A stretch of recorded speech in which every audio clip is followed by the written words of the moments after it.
नमस्कार, मैं दुर्गेंद्र चौहान। 15 अगस्त को भारत ने अपना 77वां आज़ादी का दिवस बड़े धूमधाम और हर्षोल्लास से मनाया। देश की मोदी सरकार इस दौर को आज़ादी के अमृत महोत्सव के रूप में मना रही है। आज़ादी के बाद से इस देश की परंपरा रही है कि स्वतंत्रता दिवस पर भारत का तत्कालीन प्रधानमंत्री लाल किले की प्राचीर से देश के नाम अपना संदेश और संबोधन देता रहा है। प्रधानमंत्री ने देशवासियों को परिवारजन कहकर संबोधित भी किया और परिवारवाद पर चोट भी की। अपनी सरकार की उपलब्धियां गिनाई, भारत के सामने चुनौतियों की बात की और देश के लोगों को कई बड़े बड़े सपने भी दिखाए, जो पहले भी कई बार इनका जिक्र प्रधानमंत्री करते रहे हैं। ये अगले लोकसभा चुनाव से पहले प्रधानमंत्री के रूप में नरेंद्र मोदी का लाल किले से ये भाषण आखिरी भाषण था। प्रधानमंत्री ने ये भी स्पष्ट रूप से कहा कि वो अगली बार फिर 2024 में यहीं से खड़े होकर आज़ादी की वर्षगांठ पर भाषण देंगे। इतना सारा आत्मविश्वास प्रधानमंत्री को है और इस पर उन्होंने जोर दिया। भाषण में प्रधानमंत्री नरेंद्र मोदी ने स्पष्ट राजनीतिक जो संकेत और संदेश भी दिए। उन्होंने 2024 का चुनाव है उसको ध्यान में रखकर कुछ घोषणाएं भी की और बड़े सपने भी दिखाए। प्रधानमंत्री नरेंद्र मोदी हमेशा ही एक विशाल, आकर्षक और बड़ा विजन सामने रखते हैं, या यूँ कहें कि लुभावना विजन सामने रखते हैं, और उन्होंने ऐसा ही किया और बहुत प्रभावी और ऊर्जावान ढंग से उसे जनता तक कम्युनिकेट भी किया। करोड़ों करोड़ भारतवासियों तक उसे कम्युनिकेट भी किया। लेकिन ये सवाल भी उठता है कि क्या राष्ट्र के नाम संदेश को एक राजनीतिक संदेश बनाना उचित है? क्या एक और सवाल है कि क्या प्रधानमंत्री नरेंद्र मोदी का ये आत्मविश्वास, इस जो उनको समर्थन मिलता रहा है पूर्व में, या जो मौजूदा समर्थन उनको है, उनको ऐसा लग रहा है उसकी वजह से उनका ये आत्मविश्वास है, या फिर ये उनका अति आत्मविश्वास है?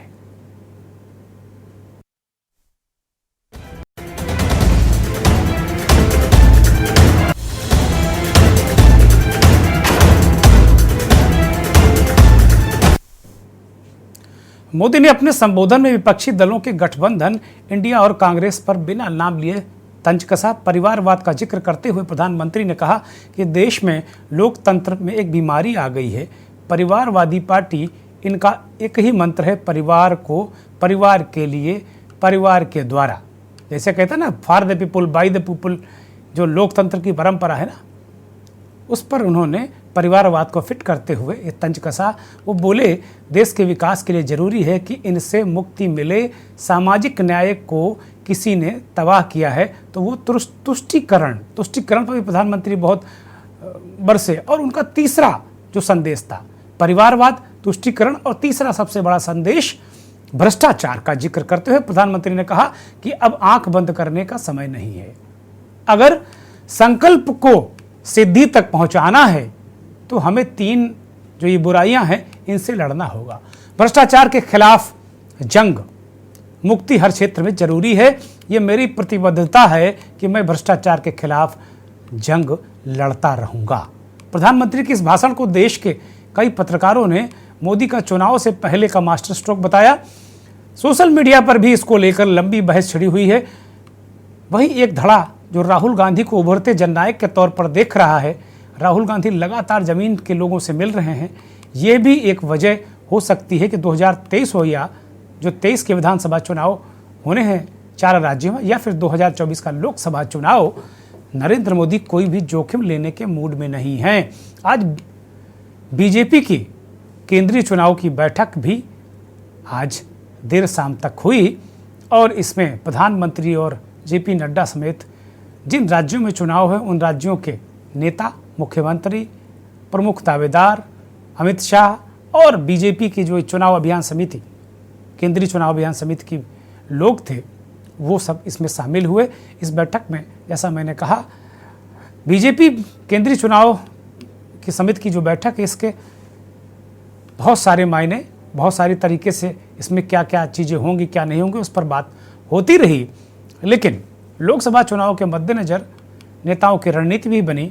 वहीं दूसरी तरफ इंडिया गठबंधन को लेकर भी तमाम गतिविधियां तेज हैं। एक तरफ ये कहा जा रहा है कि शरद पवार एनडीए के साथ जा रहे हैं, एक तरफ कुछ बयान नेताओं के कांग्रेस के और कहा जा रहा है कि आम आदमी पार्टी और कांग्रेस में सब कुछ ठीक नहीं है। इन सब के बीच बिहार के मुख्यमंत्री नीतीश कुमार दिल्ली पहुंचे और उन्होंने अटल बिहारी वाजपेयी को, जो पूर्व प्रधानमंत्री हैं, आज उनकी पुण्यतिथि है, अटल जी को श्रद्धा सुमन अर्पित किए और अटल जी के बारे में बहुत सारी विशिष्ट बातें बताई जो महत्वपूर्ण है। उन्होंने कहा कि अटल जी कभी भी अपने सहयोगी दल साथियों से खराब व्यवहार नहीं करते थे। मल्लिकार्जुन खड़गे ने भी एक बैठक की और अलग अलग तरीके से इंडिया गठबंधन को एक नया रूप देने की कोशिश की जा रही है। 31 अगस्त इसी महीने और 1 सितंबर को मुंबई में इंडिया वालों की बैठक की मेजबानी उद्धव ठाकरे और कांग्रेस पार्टी के स्थानीय नेता और एनसीपी के अब तक जो एक धड़े के नेता हैं शरद पवार, वो करेंगे। अभी तक इस तरह की खबरें हैं, लेकिन शरद पवार को लेकर, आम आदमी पार्टी को लेकर बहुत सारी अलग अलग तरीके से बातें हैं। और जो सबसे बड़ा सवाल यही है कि क्या ये जो 2024 की जंग है, इसका रोड मैप प्रधानमंत्री ने दे दिया। प्रधानमंत्री ने 2-3 बड़ी योजनाओं का भी जिक्र किया। जैसे कहा गया कि इलेक्ट्रॉनिक बसें चलेंगी पूरे देश में, महिलाओं को लेकर कुछ बातें उन्होंने की, किसानों को लेकर कुछ बातें उन्होंने की, और जो सबसे बड़ी महत्वपूर्ण बात है, प्रधानमंत्री ने जिन बिंदुओं पर फोकस किया उनको लेकर बहुत सारे चीज़ें कही गई। विश्वकर्मा योजना को लेकर कहा गया कि चूंकि विश्वकर्मा समाज से कौन लोग आते हैं, लोहार, बढ़ई, इस तरह के लोग आते हैं। प्रधानमंत्री ने कहा कि 10 लाख हज़ार करोड़ सब्सिडी उन्होंने दी, जन औषधि, होम लोन और लोहार, कुम्हार, सोनार, जो उन पर बात की उन्होंने, यानी विश्वकर्मा जिन्हें कहा जाता है, उनको लेकर एक बड़ी कार्य योजना की। उनको काम करने के लिए प्रत्येक युवा को, इन वर्गों से आने वाले जो विश्वकर्मा समाज के लोग हैं, प्रत्येक युवक को अपना रोजगार के लिए 1 लाख रुपए का लोन भी मिलेगा। इसके अलावा MBBS की सीटें बढ़ाने की बात की। बहुत सारे फोकस बिंदु प्रधानमंत्री के रहे। और सबसे जो अहम बात है, जिसको लेकर चारों तरफ चर्चा चल रही है, वो ये कि प्रधानमंत्री ने अगले 1000 साल का रोड मैप, या यूं कहें अगले 1000 साल का जो परिदृश्य है, वो एक तरीके से पूरे देश को दिखाने की कोशिश की। और बहुत तरह तरह के सपने उन्होंने दिखाए। उन्होंने कहा कि अगर कोई बहुत 1000 साल का विजन, उन्होंने कहा कि हम अगले 1000 साल के भारत के विजन या भारत का भविष्य अगले 1000 साल में कैसा होगा, उसको तय कर रहे हैं। तो हम सबको मिलकर बात करनी चाहिए और एक साथ बढ़ना चाहिए। यानी कि देश के वो पहले प्रधानमंत्री जिन्होंने अगले 1000 साल का विजन सामने रख दिया। 9 सालों की बात उन्होंने की कि 9 सालों में हमने क्या किया, जो किया वो हमने करके दिखाया। और वो कह रहे हैं कि 2024 में हम ही आएंगे और अपनी सरकार का रिपोर्ट कार्ड देंगे। मोदी ने अपनी सरकार का एक एक बिंदु पर रिपोर्ट कार्ड भी जनता के सामने प्रस्तुत किया। बहुत अच्छे वक्ता हैं वो, बहुत अच्छा संप्रेषण क्षमता है उनके अंदर, और पब्लिक को डायरेक्ट वो कम्युनिकेट करते हैं। ये इसके लिए मोदी लाजवाब हैं। लेकिन देश में इसी प्रधानमंत्री के दावे और वादों के बीच में बहुत सारी जो मीडिया में कल से लगातार हलचल मची हुई है। लगातार जो एक प्रधानमंत्री का जो मुखर मीडिया है, जो प्रधानमंत्री की प्रखर आलोचना करता है, मुखर आलोचना करता है, उस मीडिया ने इस पूरे जो उनका भाषण था उसको विशुद्ध चुनावी करार दिया। और कई जगह तो हमने देखा कि सोशल मीडिया के जो बड़े बड़े और भी लोग हैं जो प्रधानमंत्री के खिलाफ, या यूं कहें कि उनकी सरकार की नीतियों की और प्रधानमंत्री की नीतियों की मुखालफत करते हैं, मीडिया का वो बड़ा गुट, उसने एक तरीके से इसे चुनावी बाजीगरी कहा और कहा कि इसमें जो स्वतंत्रता दिवस का भाषण कम, चुनावी वादे ज़्यादा लोगों को नजर आए, वादे और दावे। ये एक मसला रहा। वहीं दूसरी तरफ राष्ट्रीय मीडिया ने एक स्वर में, या यूं कहें कि राष्ट्रीय मीडिया ने इस तरह का संदेश और संकेत इस देश की जनता को दिया कि भूतो न भविष्यतो। नरेंद्र मोदी का जो ये भाषण था, ये विजन है, इससे बेहतर कुछ हो ही नहीं सकता। और ऐसा न इससे पहले हुआ है ना आगे होने वाला है, मोदी ही करेंगे। इस तरीके का भाषण जो मुख्य धारा का मीडिया है, टीवी, रेडियो, अखबार, उसने इस तरीके का परसेप्शन या नैरेटिव गढ़ने की कोशिश की। इस देश के एक बहुत बड़े एंकर, मैं उनको बड़ा एंकर कहा जाता है, उन्होंने तो यहाँ तक कह दिया कि जो अंग्रेजों भारत छोड़ो गांधी और नेहरू का आंदोलन था, उसमें गांधी और नेहरू का कोई योगदान नहीं था।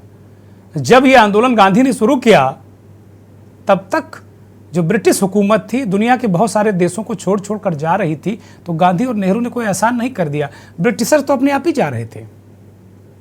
ऐसे ऐसे कसीदे पढ़े गए अलग अलग एंगल से। ये दौर, इस दौर में गांधी को भी डिफेम करने वाले लोग तेजी से सर उठा रहे हैं, और मुझे लगता है ये शर्मनाक है, निंदनीय है, अपमानजनक है उस राष्ट्रपिता के, जो कम से कम जिनकी 100 देशों में, 100 से अधिक देशों में उनकी प्रतिमाएं लगी हों।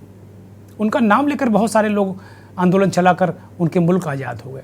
ऐसे गांधी का जो योगदान है उसको नगण्य बताने वाले लोग क्या कहेंगे उनको? उन पर तो कोई टिप्पणी भी नहीं की जा सकती। प्रधानमंत्री ने अपने संबोधन में क्या कहा वो सुनिए, फिर विपक्षी नेताओं का जो रिएक्शन है वो बड़ा महत्वपूर्ण है, और फिर हम मंथन में आज हमने कुछ खास मेहमानों को बुलाया है जिनका किसी राजनीतिक दल या विचारधारा से मतलब नहीं है, वो खांटी पत्रकार हैं या राजनीतिक विश्लेषक हैं। आजादी के अमृतकाल में 2047 में जब देश आजादी के 100 साल मनाएगा, उस समय दुनिया में भारत का तिरंगा झंडा, विकसित भारत का तिरंगा झंडा होना चाहिए। अगर सपनों को सिद्ध करना है, संकल्प को पार करना है, तो हमें ये आंख मिचौली बंद करके, आंख में आंख मिला करके 3 बुराइयों से लड़ना बहुत समय की मांग है। हमारे देश की सारी समस्याओं की जड़ में भ्रष्टाचार ने दिमक की तरह देश की सारी व्यवस्थाओं को, देश के सामर्थ्य को पूरी तरह नोच लिया। भ्रष्टाचार से मुक्ति, भ्रष्टाचार के खिलाफ जंग हर इकाई में, हर क्षेत्र में। और मैं देशवासियों, मेरे प्रिय परिवारजनों, ये मोदी के जीवन का कमिटमेंट है, ये मेरे व्यक्तिगत व्यक्तित्व का एक कमिटमेंट है कि मैं भ्रष्टाचार के खिलाफ लड़ाई लड़ता रहूंगा। दूसरा, हमारे देश को नोच लिया है परिवारवाद ने। इस परिवारवाद ने देश को जिस प्रकार से जकड़ के रखा है, उसने देश के लोगों का हक छीना है। और तीसरी बुराई तुष्टीकरण की है। ये तुष्टीकरण में भी देश के मूलभूत चिंतन को, देश के सर्व समावेशक हमारे राष्ट्रीय चरित्र को दाग लगा दिए, तहस नहस कर दिया है इन लोगों ने। का 3 दिन पहले बोले, अब नहीं बोल रहे। बोले तो थे कि 70,000 करोड़ के घोटाला महाराष्ट्र में हुए, एनसीपी के नेता लोग के, आप तो नहीं बोल रहे। तो ये सब जुमला करते रहते हैं। परिवारवाद पर तो अपनी पार्टी के अंदर देखें ना, कितने परिवार के लोग उनकी पार्टी में हैं। तो जो जिसका एक कहावत है ना कि चलनी दूसरे सूप के, इसमें खुद एक 70 गो छेद है, इसलिए बोलने थी। लालू प्रसाद यादव कह रहे हैं कि लाल किला के प्राचीर से प्रधानमंत्री का आखिरी संबोधन। स्वाभाविक बात है, अब तो 23 है, 24 में विदाई है उनका। कि जो सपने दिखाए गए थे वो जमीन पर उतरे हैं कि नहीं उतरे हैं। जब पीछे मुड़ करके देखते हैं और दुनिया के दूसरे देशों से जब हम तुलना करते हैं, तो भारत को जितना आगे बढ़ना चाहिए था, अभी उतनी रफ्तार और तेजी से नहीं बढ़ा है। जहां हमारे देश की दुनिया में सबसे ज्यादा आबादी है, वहीं हमारे नौजवानों की संख्या भी बड़े पैमाने पर बढ़ी है। जहां हमारा किसान खुशहाल हो, वहीं हर नौजवान के हाथ में नौकरी और रोजगार कैसे पहुंचे, पढ़ाई और शिक्षा का स्तर बेहतर कैसे हो, जो स्वास्थ्य सेवाएं हैं आम गरीब को कैसे मिल पाए, साथ ही साथ सुरक्षा की भावना कैसे पैदा हो। जहां हमारे देश की पहचान है कि हम अलग अलग भाषा, अलग अलग प्रदेश के जो डाइवर्सिटी है, दुनिया में शायद इतनी डाइवर्सिटी किसी देश में नहीं होगी। जो यूनिटी इन डाइवर्सिटी है उसको भी लेकर के हम लोगों को चलना पड़ेगा। विपक्षी गठबंधन के नेता इस बात को कह रहे हैं कि प्रधानमंत्री किस परिवारवाद की बात करते हैं। उनकी जो गठबंधन है एनडीए, उसमें जो 38 दल हैं उनमें 25 तो ऐसे दल हैं जो घोर परिवारवादी हैं, और भारतीय जनता पार्टी में बहुत सारे बड़ी तादाद में ऐसे नेता हैं जिनके पिता नेता थे। उनके पिता कोई रोजगार नहीं कर रहे थे, कोई टमाटर नहीं बेच रहे थे, कोई गल्ले का कारोबार नहीं कर रहे थे, नेता ही थे, भारतीय जनता पार्टी में बड़े नेता थे, वो भी परिवारवादी हैं।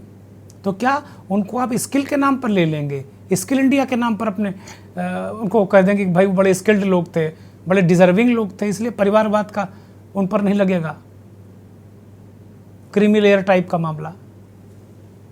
इसी तरीके से अखिलेश यादव ने कहा कि जो सपने हमें दिखाए गए वो सपने उतनी तेजी से पूरे नहीं हुए, नौजवानों के लिए काम नहीं हुआ, डाइवर्सिटी को धक्का लगा है। प्रधानमंत्री जिसे तुष्टीकरण कह रहे हैं उसके जवाब में विपक्ष कह रहा है कि डाइवर्सिटी को धक्का लगा, एकता व अनेकता वाले जो सिद्धांत वाले इस देश में उनको धक्का लगा है, ये बात वो कह रहे हैं। अब तुष्टीकरण किसका कह रहे हैं, तुष्टीकरण किसका? हेर फेर कर अगर भारतीय जनता पार्टी कहती है तो अल्पसंख्यकों का तुष्टीकरण का ही आरोप लगाती है। अब मैं ट्विटर पर देख रहा था, कुछ लोग विद्वान लोग ये भी कह रहे हैं कि भाई तुष्टीकरण आप भी कर रहे हो सकता है आप बहुसंख्यकों का तुष्टीकरण कर रहे हो अल्पसंख्यकों को दबा के। इस तरह की बहस भी छिड़ गई है।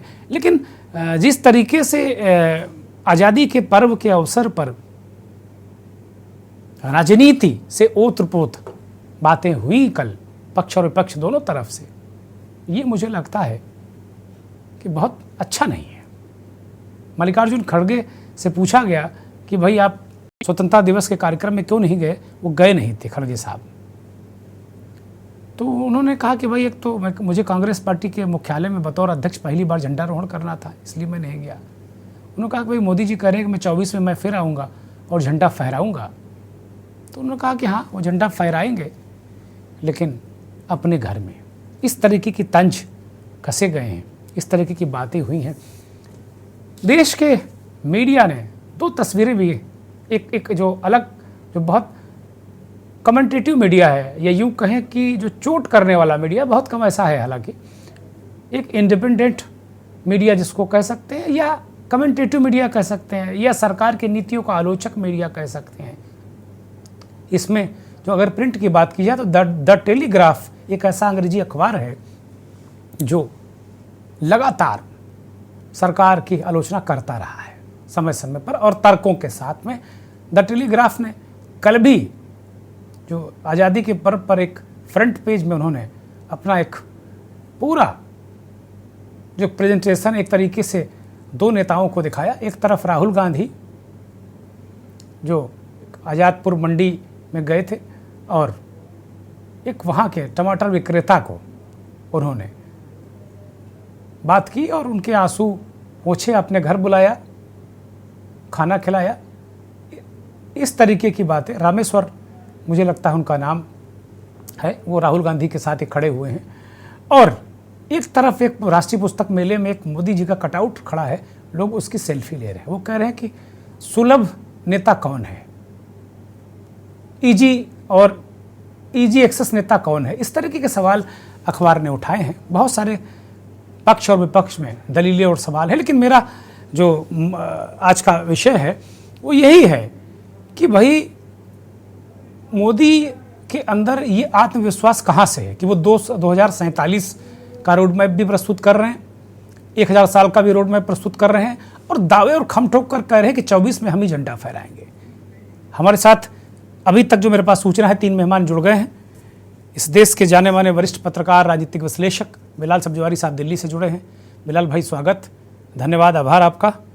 उत्तर प्रदेश में बहुत ही वरिष्ठ पत्रकार, उत्तर प्रदेश से राजनीतिक विश्लेषक, एक्टिविस्ट और अपनी बेबाकी के लिए जाने वाले सुशील दुबे साहब हमारे साथ लखनऊ से जुड़े हैं, उत्तर प्रदेश की राजधानी। दुबे जी बहुत स्वागत, बहुत धन्यवाद, बहुत आभार आपका। और बहुत संजीदा जर्नलिस्ट इस देश के जो शुमार किए जाते हैं उनमें एक रिजवान अहमद सिद्दीकी साहब हमारे साथ भोपाल से जुड़े हैं, मध्य प्रदेश की राजधानी से। बहुत स्वागत, बहुत आभार, बहुत धन्यवाद। रिजवान साहब तमाम बड़े वेंचर्स में संपादक भी रहे हैं और बहुत संजीदा पत्रकार के रूप में उन्हें मैं जानता हूँ। मंथन बिलाल भाई से शुरू करूँगा। बिलाल भाई, कल पूरा दिल्ली का राव रंग बिलाल भाई ने देखा और आज तक भी वो समझ रहे होंगे कि क्या कहाँ क्या चल रहा है। बिलाल भाई, प्रधानमंत्री का आत्मविश्वास गजब का दिखा लाल किले की प्राचीर से। वो कह रहे हैं 24 में भी आएंगे, 47 तक का रोड मैप और 1000 साल की कार्य योजना बनाने की बात की कि संकल्प से सिद्धि, सभी लोग मिलकर राजनीति ना करें, ओछी बातें मत करें। जो ये काल चल रहा है ये काल अमृत काल है और 1000 साल के भारत का भविष्य ये काल तय करेगा। इसमें इन सब चीज़ों की जगह नहीं है, भ्रष्टाचार, परिवारवाद और तुष्टीकरण की। बिलाल भाई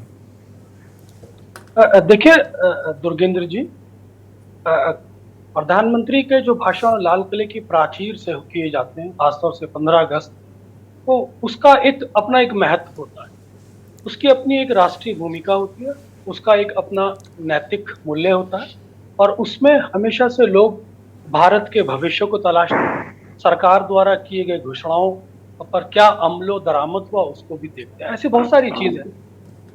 दरअसल 2 बहुत महत्वपूर्ण बिंदु जिसमें प्रधानमंत्री ने जिसको छूने की कोशिश करी, एक तो परिवारवाद और दूसरा भ्रष्टाचार और साथ ही साथ तुष्टीकरण। हालांकि तुष्टीकरण के आरोप तो भारतीय जनता पार्टी समय समय पर लगाती आई है, लेकिन मौजूदा जो परिस्थितियां हैं उसमें परिवारवाद और भ्रष्टाचार की जो प्रासंगिकता है उसको समझना काफी महत्वपूर्ण है। लेकिन मैं ये समझ नहीं पा रहा हूं कि प्रधानमंत्री जो जिस इशारा कर रहे थे भ्रष्टाचार की तरफ और जिस परिवारवाद की तरफ इशारा कर रहे थे, आखिर उसका तात्पर्य क्या है। मैं यहाँ ये चीज नहीं समझ पाया। प्रधानमंत्री को बड़े गौर से सुन रहा था। जब प्रधानमंत्री परिवारवाद की बात कर रहे थे तो मेरे माइंड के अंदर यही आ रहा था कि भारतीय जनता पार्टी के अंदर तो परिवारवाद का पूरा एक ताना बाना मौजूद है, पूरा एक गुच्छा मौजूद है।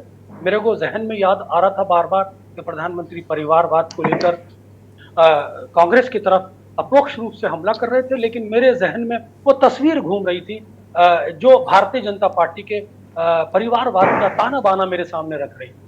मैं ये समझने में असफल रहा कि प्रधानमंत्री ये क्यों भूल जाते हैं कि देवेंद्र फडणवीस ज्ञानेंद्र फडणवीस जी के बेटे हैं। अब प्रधानमंत्री ये क्यों भूल जाते हैं कि धर्मेंद्र प्रधान देवेंद्र प्रधान जी के बेटे हैं। अब प्रधानमंत्री ये क्यों भूल जाते हैं कि आकाश विजय वर्गीस कैलाश विजय वर्गीस जी के बेटे हैं। मैं बड़ा अफसोस के साथ कहना चाहता हूं कि प्रधानमंत्री जी ये क्यों भूल जाते हैं कि राव इंद्रजीत सिंह जी राव वीरेंद्र सिंह जी के बेटे हैं, नीलेश राणे, नारायण राणे के बेटे हैं जो भारतीय जनता पार्टी में मौजूद, और पीयूष गोयल, वेद प्रकाश गोयल जी के बेटे हैं, पंकज सिंह राजनाथ सिंह के बेटे हैं और अनुराग ठाकुर प्रेम कुमार धूमल जी के बेटे हैं। और जय शाह को तो मेरा ख्याल है प्रधानमंत्री को याद ही रखना था कि वो अमित शाह जी के बेटे। तो मैं ये समझ नहीं पाया कि प्रधानमंत्री किस तरफ इशारा कर रहे थे। अगर ये इशारा गांधी परिवार की ओर था तो प्रधानमंत्री उस परिवारवाद के जाल भारतीय जनता पार्टी में मौजूद है उसको क्यों भूल गए। मैं यहाँ आपको याद दिलाना चाहता हूँ कि 27 मई 1964 को जब पंडित जवाहरलाल नेहरू का निधन हुआ तो देश के सामने ये चैलेंज था कि अगला प्रधानमंत्री कौन बने। इंदिरा गांधी 1959 के अंदर कांग्रेस के अध्यक्ष रह चुकी थी, लेकिन कांग्रेस ने लाल बहादुर शास्त्री को चुना, इंदिरा गांधी को प्रधानमंत्री नहीं बनाया। ये क्यों नहीं समझ पाते लोग। और जब और इंदिरा गांधी लाल बहादुर शास्त्री के नेतृत्व में इंफॉर्मेशन ब्रॉडकास्टिंग मिनिस्टर के रूप में उन्होंने काम किया। ये वो परिवार था। और जब 1966 में लाल बहादुर शास्त्री का देहांत होता है तो तब इंदिरा गांधी और मोरारजी देसाई के बीच में टाई पड़ जाती है कांग्रेस के अंदर और जब चुनने का मौका आता है तो कामराज जो उस समय कांग्रेस के अध्यक्ष हुआ करते थे वो चुनाव करा देते हैं और चुनाव में इंदिरा गांधी 355 वोटें लेके जीतती है और मोरारजी देसाई जो सिंडिकेट को रिप्रेजेंट करते थे वो 169 वोट लेके हार जाते हैं। तो ये परिवारवाद कहां से हुआ? इंदिरा गांधी सारी उम्र पंडित जवाहरलाल नेहरू के जो दोस्त हुआ करते थे, मोरारजी देसाई, एस लीजिंग लिप्पा, जयप्रकाश नारायण, उनसे सारी जिंदगी लड़ती रही। और मैं यहाँ पे ये समझाने की कोशिश कर रहा हूं कि अगर कांग्रेस के अंदर परिवारवाद इतना ही महत्वपूर्ण था तो 1969 को एस लीजिंग लिप्पा प्रधानमंत्री रहते हुए इंदिरा गांधी को एक्सपेल्ड कैसे कर देते हैं? मैं ये समझ नहीं पाता हूं। मैं यहां ये भी नहीं समझ पाता हूं कि 1977 में इंदिरा गांधी दोबारा कांग्रेस के अध्यक्ष चुनी जाती है। मैं यहां यह भी नहीं समझ पाता हूं कि इंदिरा गांधी के देहांत के बाद जब राजीव गांधी को प्रधानमंत्री पद सौंपा जाता है तो वो कांग्रेस की चॉइस होती है, कोई परिवारवाद की चॉइस नहीं होती है। मैं यहां यह भी समझना चाहता हूं कि 2004 के अंदर सोनिया गांधी ने प्रधानमंत्री का पद त्याग दिया था, राहुल गांधी ने 2017 में अध्यक्ष बने और 2019 में रेजिग्नेशन देते हैं, नरसिम्हा राव प्रधानमंत्री रहते हैं, डॉक्टर मनमोहन सिंह इस देश के 10 साल प्रधानमंत्री रहते हैं, तो फिर कौन से परिवारवाद की तरफ इशारा कर रहे हैं?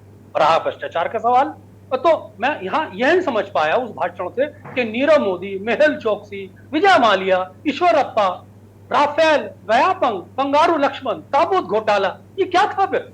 और मौजूदा कैग की रिपोर्ट जो द्वारका एक्सप्रेस वे के बारे में जो बयान कर रही है, भारतमाला प्रोजेक्ट के बारे में जो बयान कर रही है, आयुष्मान भारत के बारे में जो बयान कर रही है और अयोध्या निर्माण प्रोजेक्ट के बारे में जो कैग की रिपोर्ट कह रही है, ये किसी और की तो रिपोर्ट नहीं, ये तो भारत सरकार की रिपोर्ट है। तो इस पर कार्रवाई क्यों नहीं होती? ये तो खुलेआम भ्रष्टाचार के आरोप कैग के माध्यम से लग रहे हैं जो ऑटोनोमस बॉडी है। तो मैं समझ नहीं पा रहा था कि प्रधानमंत्री किस और भ्रष्टाचार की बात कर रहे थे, प्रधानमंत्री किस और परिवारवाद की बात कर रहे थे, प्रधानमंत्री किस और स्वच्छता की बात कर रहे थे। मैं यहां समझ नहीं पाता, माफी के साथ गुरेंद्र जी। मुझे एक ब्रेक लेने का इशारा हो रहा है, मैं एक ब्रेक पर जाऊंगा, फिर बाकी जो दोनों मेहमान हैं उनसे जरा समझने की कोशिश करूंगा कि नरेंद्र मोदी के अंदर ये आत्मविश्वास का मूल कारण क्या है। ये तो मानते हैं कि लोग, उनकी पार्टी देश में एक बड़ी तादाद है जो कहती है कि मोदी है तो मुमकिन है। सीधे रुख करेंगे वरिष्ठ पत्रकार संपादक रिजवान अहमद सिद्दीकी साहब का, भोपाल से हमारे साथ जुड़े हैं। रिजवान भाई, आपके पास आ रहा हूँ। एक बड़ा सवाल था ब्रेक पर जाने से पहले मेरे मन में, और इस कार्यक्रम शुरू करने से पहले भी मेरे मन में एक सवाल आया कि नरेंद्र मोदी पे इतना आत्मविश्वास क्यों है। ये बात तो ठीक है, उनके समर्थक हैं, सारे लोग हैं, सारी चीज़ें हैं। वो बार बार बीजेपी के लोग एक बात कहते हैं कि पिछली बार, इसका बहुत हवाला देते हैं कि पिछली बार मध्य प्रदेश हारे, छत्तीसगढ़ हारे, राजस्थान हारे, लेकिन लोकसभा में विपक्ष की दुर्गति हो गई, कांग्रेस की दुर्गति हो गई। बार बार वो जो पिछला साल है, यानी पिछला चुनाव है 2019 को वो याद दिलाते हैं। रिजवान साहब बोले, इससे पहले आलोक भदौरिया जी का मैं स्वागत करूंगा, वो जुड़ गए हैं। बहुत बधाई, बहुत शुभकामनाएं, धन्यवाद आपको आलोक जी हमसे जुड़ने के लिए। रिजवान साहब बोलिए। जी, मैं आपको पीछे ले चलता हूँ, इसलिए कि मोदी जी और बीजेपी हमेशा इतिहास में जाना बहुत पसंद करते हैं। मैं थोड़ा सा पीछे ले चलता हूँ। मोदी जी का ये कॉन्फिडेंस कोई नया नहीं है। अगर आपको याद हो, मोदी जी का पहला भाषण आप सबने सुना होगा जब वो प्रधानमंत्री बने थे 2014 जी। उन्होंने सबसे पहले ये कहा था, 2024 तक की योजनाओं पर बात की थी, 22 तक की योजनाओं तक की बात की। जाहिर है वो उस दिन ये संदेश देना चाहते थे कि 2024 तक तो वो रहेंगे। वो उस दिन संदेश देना चाहते थे, ये उनका कॉन्फिडेंस है, ओवर कॉन्फिडेंस है। राजनीति में बहुत तरह की इसकी व्याख्या हो सकती है। अब मोदी जी पर बहुत ढेर सारा, चूंकि INDA जैसा बीजेपी कहती है या इंडिया जैसा विपक्ष कहता है, वो अब एक बड़ा मजबूत गठबंधन जिसमें कई बड़े नेता शामिल हैं, वो एक गठबंधन सामने खड़ा हो।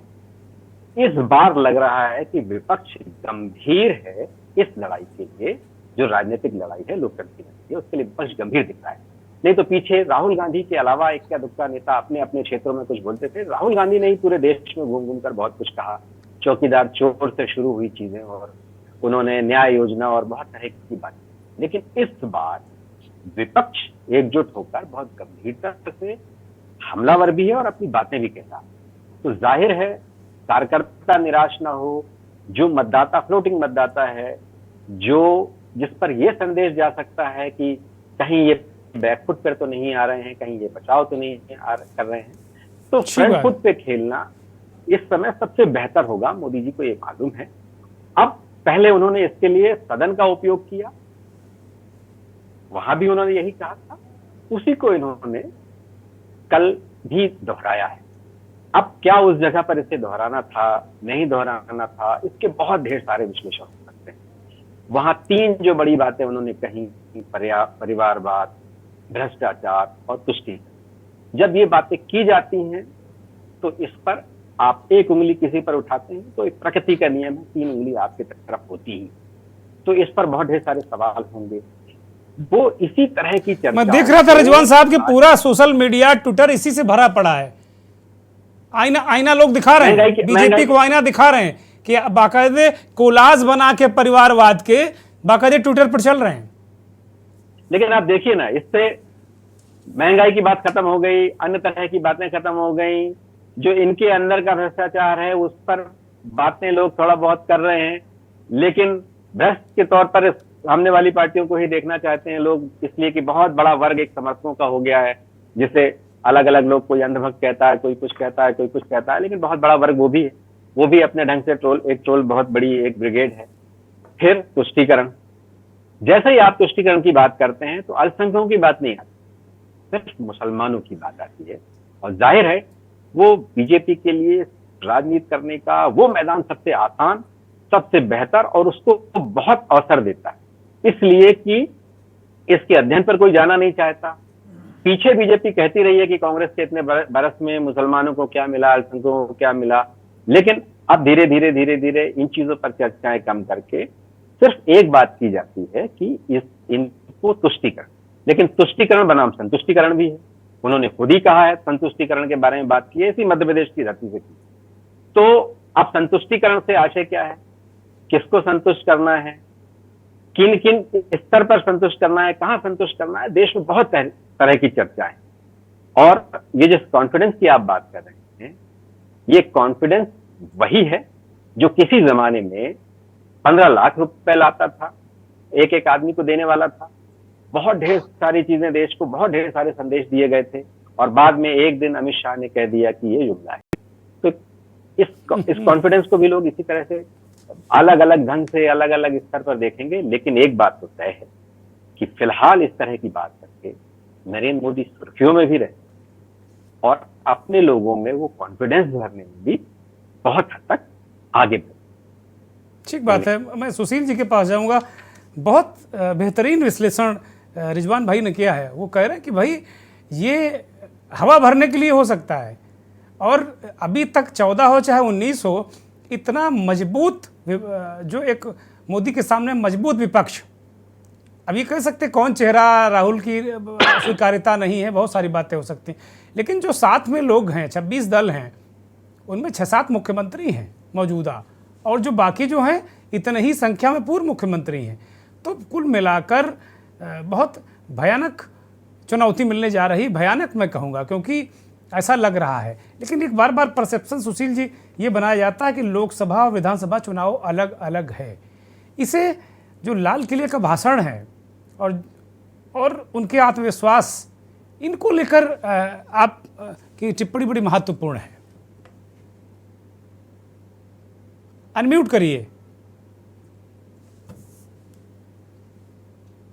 दुर्गेन भाई जी, बहुत साहसी हो आप, बधाई आपको, आपके केस न्यूज को। दुर्गेन भाई, आप गुस्सा हो जाएंगे हमसे, हालांकि मैं अपनी पोस्ट पर देश से माफी मांग चुका हूं। 8 तारीख को अविश्वास प्रस्ताव शुरू हुआ था, तो मैंने वो निशिकांत दुबे, नारायण राणे और ये इसकी अमेठी रानी जी जो अमेठी की हैं, वो उनको मैंने बस सुना था। उसके बाद मैंने अविश्वास प्रस्ताव मतलब माननीय जी के आने से पहले नहीं सुना। और मैंने जब वो मणिपुर को लेके हंसे वसे तो मैं फिर निकल लिया। तो मतलब मैंने पता नहीं दुर्भाग्य मेरा क्या है कि मैंने 15 अगस्त बिल्कुल नहीं सुना, अब मेरा ही दुर्भाग्य कि मैंने अविश्वास प्रस्ताव 2 दिन रहा, 8, 9, 10, वो नहीं सुना और ये नहीं सुना।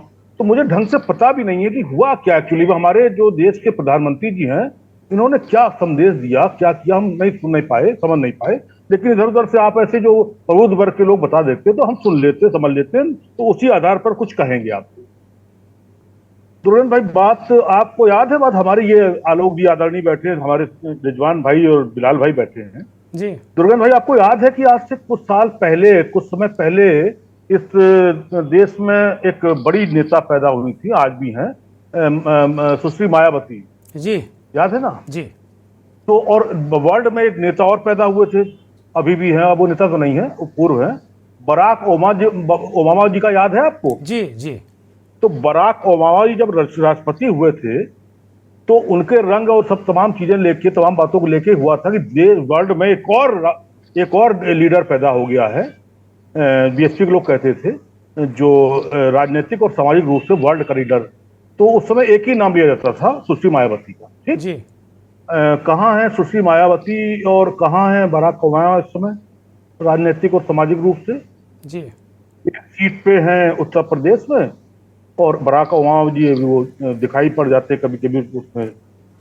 अच्छा, दूसरी बात, 25 साल रहेंगे या 25-30 साल रहेंगे, कब भी रहेंगे, ये अभी यूपी में एक वो हुआ है राजनीतिक गठबंधन।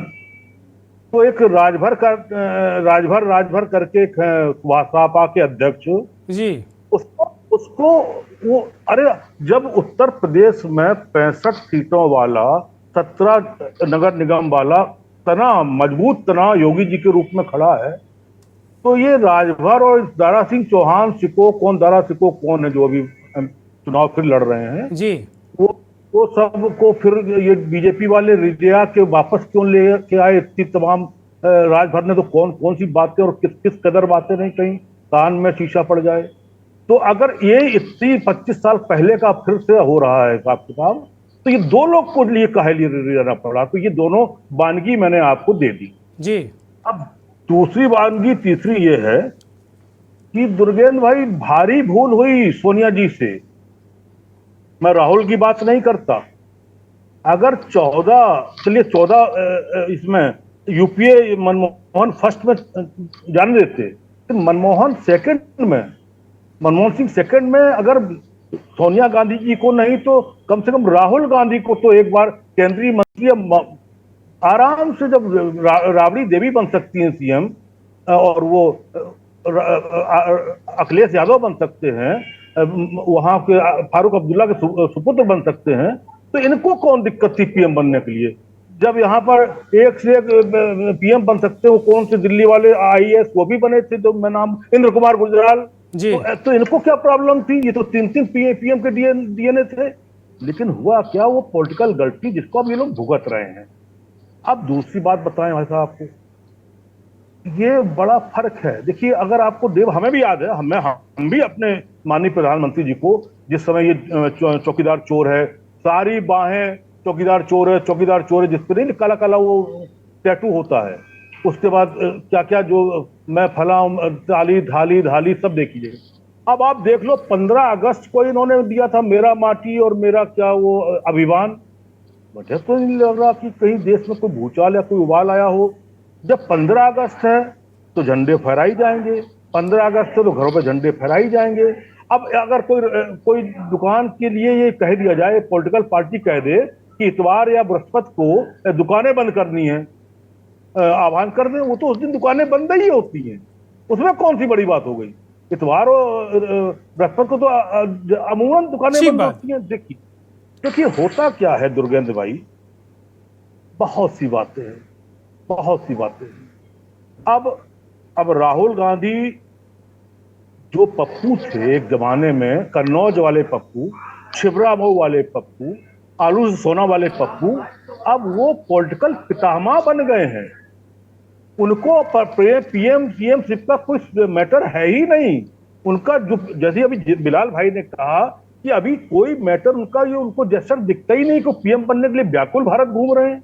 वो तो खाली दुकान, मोहब्बत, ये वो तुम इसी में, कभी वो रामेश्वर को ले आते हैं, कभी हरियाणा वाली 20-25-50 वो अपनी बुजुर्ग महिलाओं को, बच्चों को ले आते हैं, कभी वो आजाद मंडी पे चले जाते हैं, कभी वो, तो ये, और फिर 4000 किलोमीटर में अगला क्या किया? अगले ने यही सब तो किया है कि खाली यही तो पूछा कि है क्या मामला। नहीं तो क्या आप मानते हैं सुशील जी, क्या आप मानते हैं कि जो विपक्षी एकजुटता और राहुल की जो छवि बदली है, उससे क्या प्रधानमंत्री उसको काउंटर कर रहे थे लाल किले की प्राचीर से कि मैं 47 का विजन में रख रहा हूँ, मैं ये 3 भ्रष्टाचार तुष्टीकरण और जो तीसरा उन्होंने मुद्दा रखा, तो ये क्या काउंटर कर रहे थे वो? क्या जी भाई साहब, परिवारवाद का?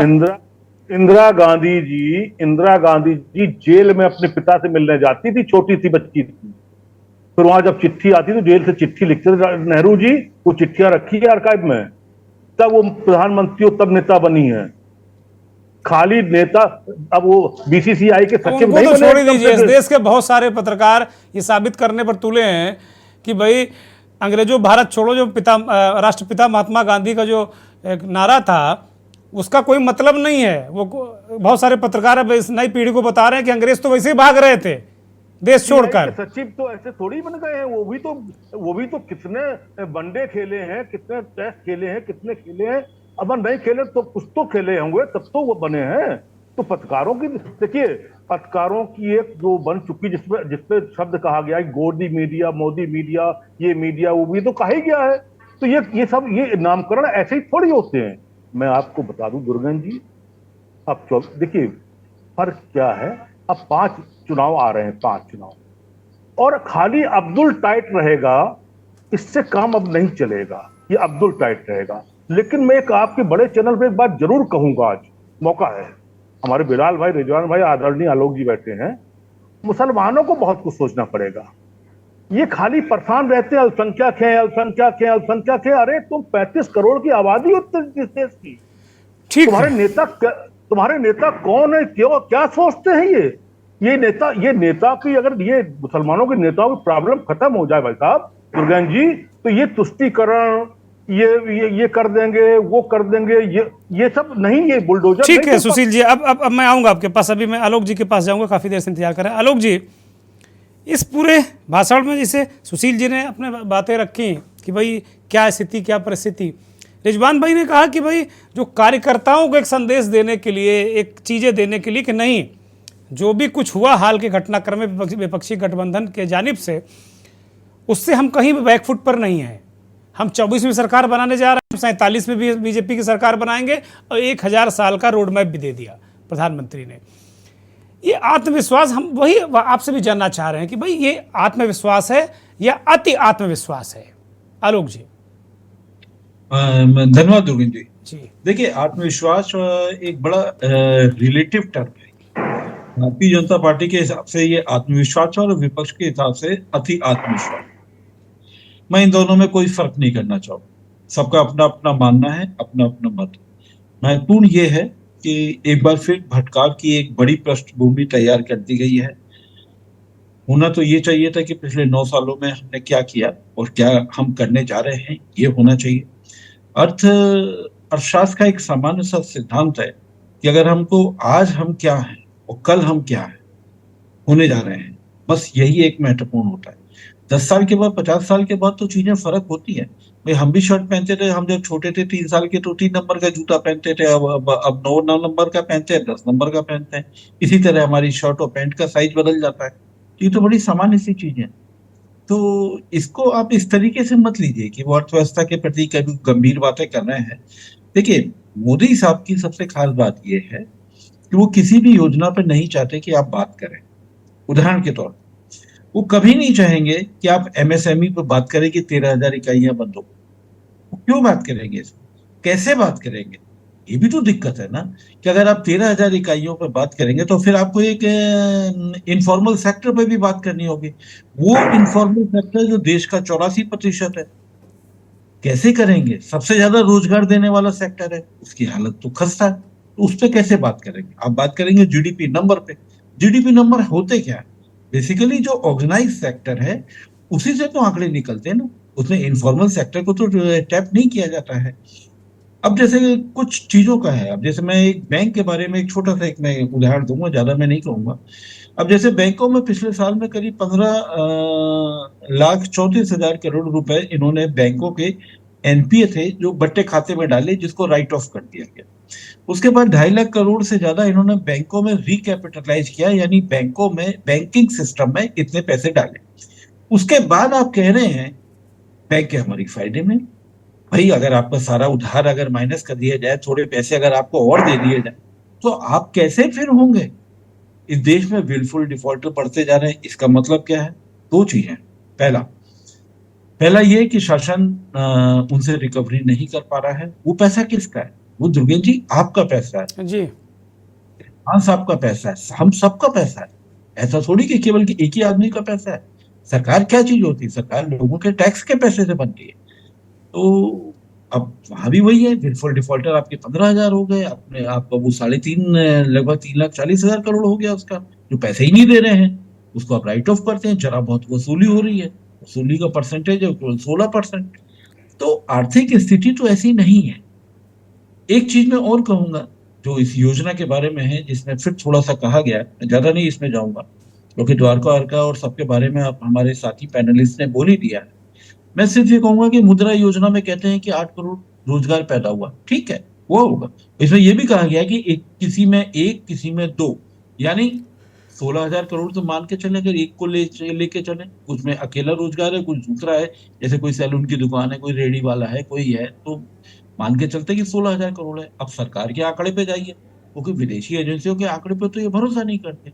सरकार का आंकड़ा क्या है? 2014 में 51 करोड़ को रोजगार मिला और 2022 में ये संख्या घट के कहां से हो गई 41 करोड़।